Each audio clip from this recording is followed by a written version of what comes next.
Hey guys, it's Megan with Cottage Quilting. Sometimes we'll get panels and they're hard to square up, so I'm just going to give you a couple tips on how to square it up. You can see here on this one, salvage to salvage, we've got enough room to clean this pattern up.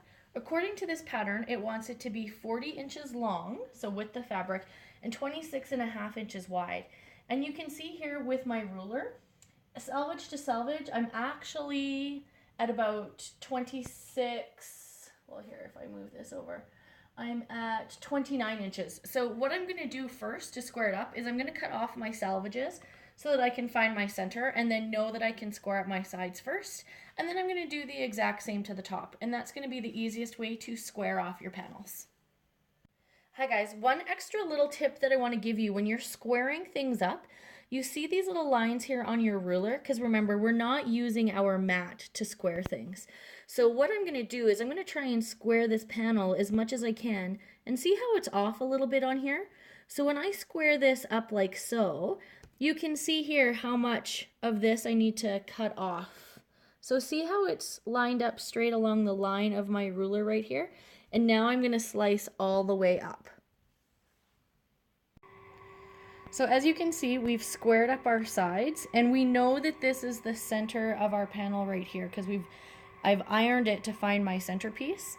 As you can see up here, this is the amount of waste that we have because I found the exact center of my panel.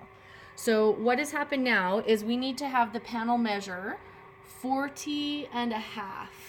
So what I've done is from my exact center, I've taken this and I've lined this up to 20.25 so that I equal 20.5 or 40.5, sorry. And then what I'm going to do is I'm going to square up on those lines there.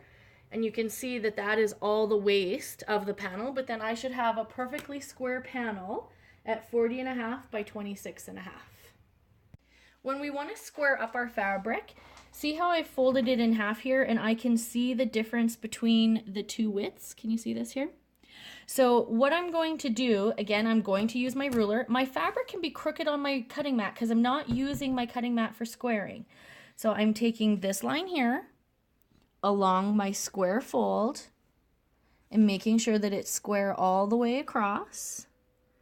I'm finding the shortest amount on this side here and lining it up so I'm not wasting too much of my fabric, and then I'm going to square it up like that.